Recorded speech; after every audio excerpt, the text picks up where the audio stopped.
Welcome to the final episode of the series.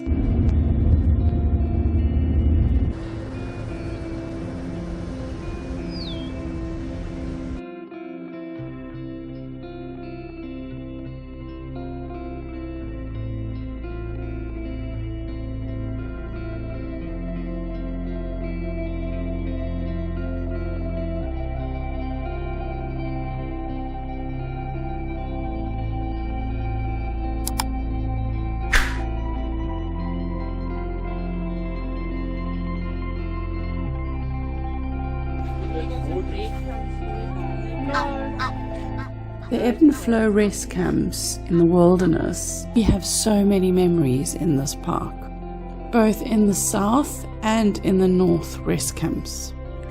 It is situated on the banks of the Tow River, which is in wilderness.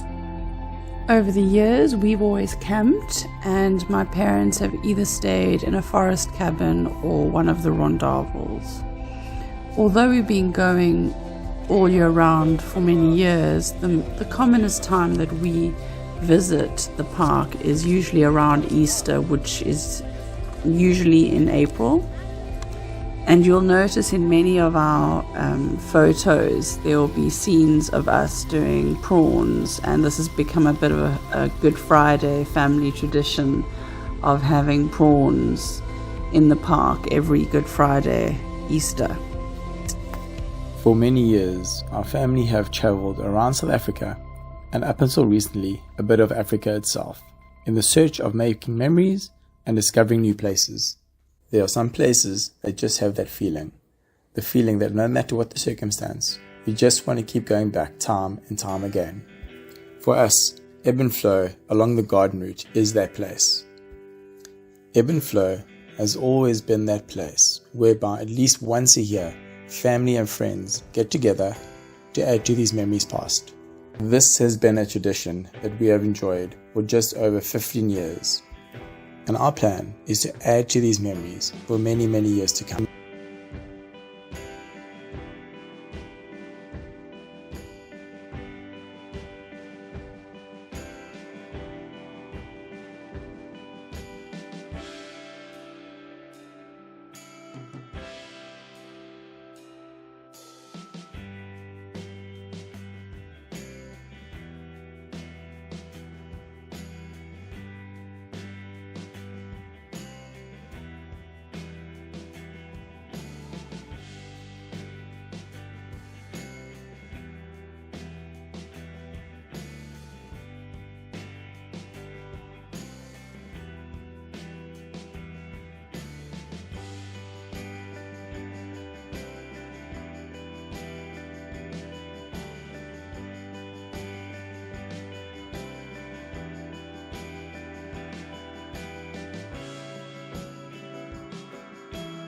The half-collared kingfisher trail is probably the most popular and the most done of the trails in the region. Go show Daddy how you climb that tree. Go. Because I know you have to, it's in your blood. And underneath, yeah. That's what I like to see.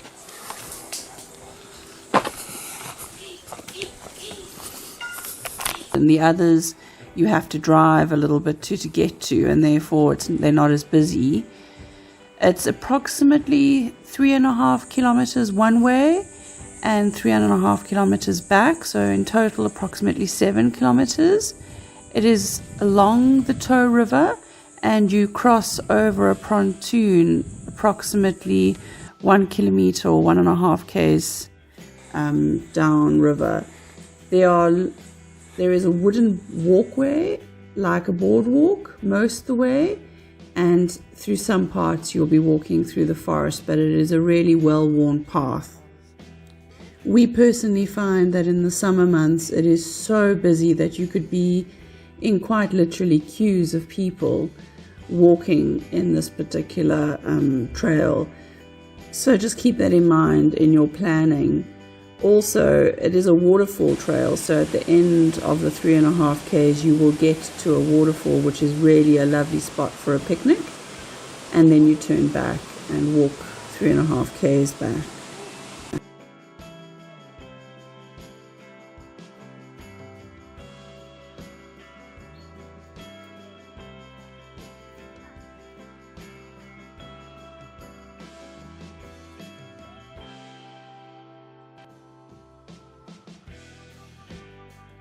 It is an extremely popular park during the summer school holidays, and you'll find that it gets booked up within minutes. The south camp is the bigger of the two rest camps, and the north camp is smaller and a little bit further away from traffic. It is a particularly great place for kids and families, as you'll find many other families there with their bicycles, canoes, sups, and most afternoons there will be games where the kids will be playing on one or other open field, whether it be volleyball or soccer or rugby or any ball sport really, and it's loads of fun.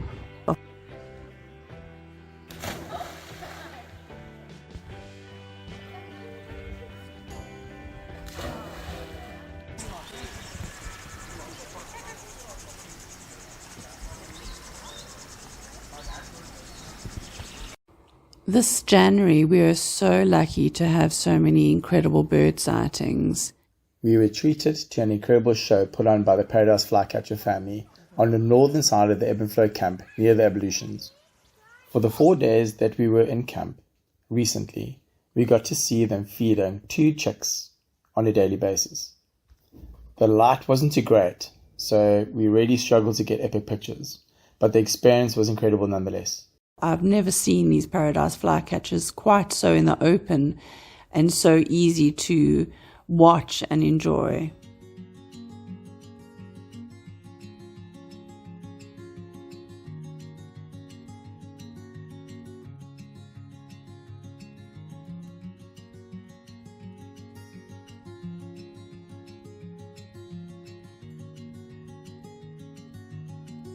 The brown-hooded kingfisher trail we found to be an even easier walk. It is just over 2 kilometers to the small waterfall and another 2 kilometers back, with the option of doing a little viewpoint walk. For all the walks you will need to carry your permit, which you can obtain at the main rest camp in the south. You can't do these walks without your permit. They will check and do stop you to check on it, whether it be on the walk itself or at the entrance of the walk.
The brown-hooded kingfisher trail is also a scenic walk through the forest, and also to a waterfall, which was unfortunately not flowing at this time.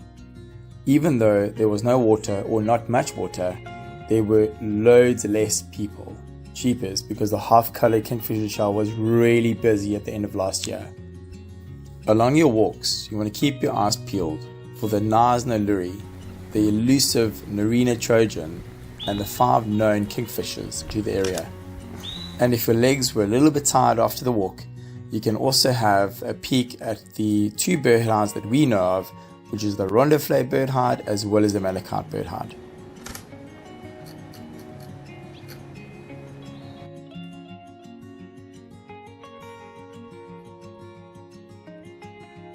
Another lesser known hike is the Woodville Big Tree Walk, which is a short drive up past the Serpentine River above the wilderness. I think it's near Harkerville, and it is a beautiful, short, easy walk through the forests where you'll find all kinds of incredible bird life, as well as, depending on the season, a variety of mushrooms growing out of trees, which is really fun to photograph. There are a lot of walks in the region. We haven't even done all of them, but I do suggest you ask at reception for the booklet on all the different hikes and trails you can do.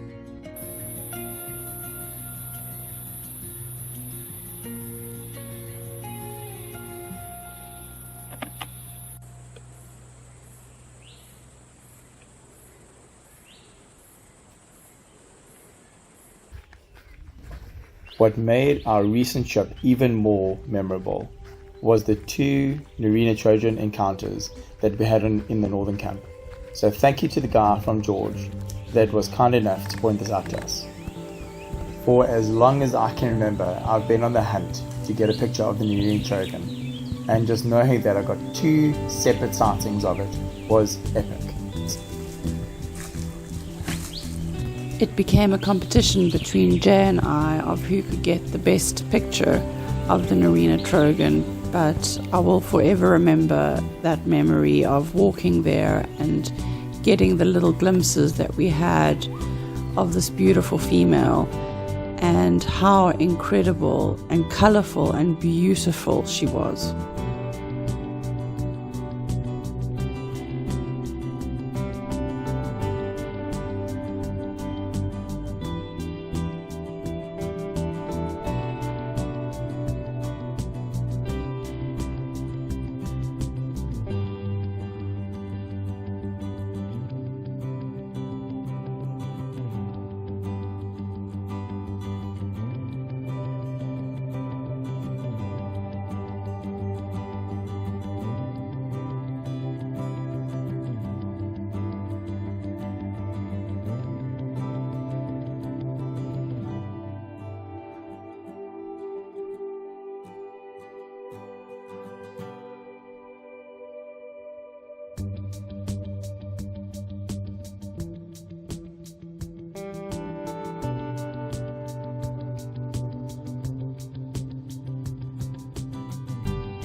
Thank you for watching, and I hope you've enjoyed our last video in this series. We hope to see you next time. We'll be traveling to Mabuya this winter, Mabuya Suhube in Botswana, and until then, stay safe.